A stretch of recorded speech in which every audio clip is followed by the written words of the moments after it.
first and foremost, we miss him as a human being because he was just one of those people that made you feel good to be around him. I mean, Chuck Collier was a great broadcaster, over 40 years in the business. He was very well respected in the country music business, but he was an even finer human being. Just a great sense of humor, made people feel good to be around him. Just, you know, it's quite a loss and quite a shock. I'd like to know the number of WGAR listeners that he knows personally. I mean, it's a personal loss to them because he has been a part of that station for going on 40 years, and he loved his listeners. I mean, he loved what he did for a living. He loved life in general, and he loved his listeners. And I think they certainly loved him back.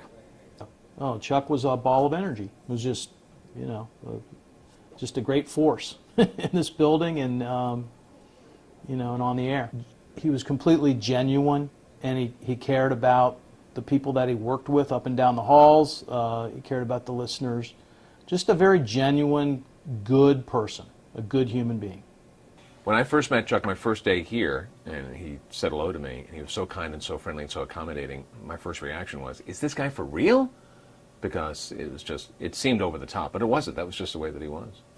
I don't know if it never hit me before, but it was almost affirmation as to how kind he was to strangers. When we would do a big country show down at Blossom, we would always broadcast from the top of the hill, and Chuck would always, you know, attract a mob of people around him, and he treated everybody as though they were close family members, good friends, everybody. And his, you know, if you heard the calls this morning, a common thread through many of the calls was how kind he was to people. If we were giving away promotional items at those broadcasts and we ran out of them, you know, Chuck might have one or two in his pocket, and there was some stories this morning that were very touching about the fact that, you know, Chuck would actually sneak one out of his pocket and give it to somebody like that. To perfect strangers, you know, that's the kind of guy he was.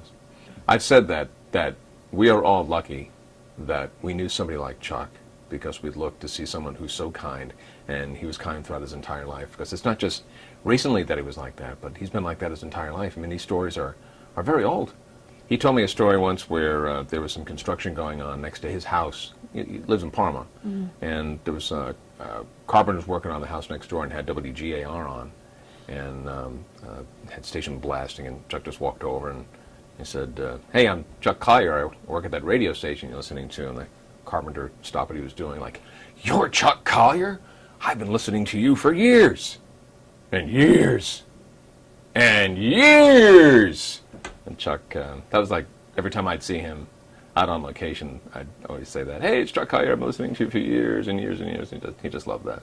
It hasn't fully sunk in yet. You know, he was on vacation this week. So, I mean, it'll start to kick in on Monday. You know, he always come in on Mondays and, hey boss, how you doing? You know, big smile, you know, and we'll miss that. But it'll take a while for it to kick in. But will you ever feel like you'll ever find another Chuck Collier? No. No. One of a kind. Mm-hmm. The best. Best person I ever knew. Chuck and I both grew up in Highland County, about 10 miles from each other, but about 15 years apart. We had some mutual friends. When I was a senior in high school, working at a small station in Wilmington, I got a call one day when I was on the air on a Saturday.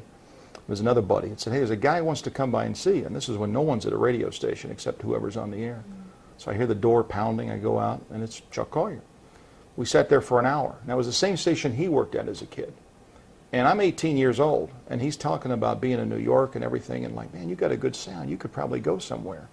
Fast forward a few years, we get to work together in Cleveland, and did for the last 13 years, sharing the same halls. So yeah, Chuck's meant a lot professionally and personally. He's just a good guy. But you know, the key, and other people will tell you this too, I don't care whether it was Kenny Chesney or Kenny from Lorraine that met him at the county fair.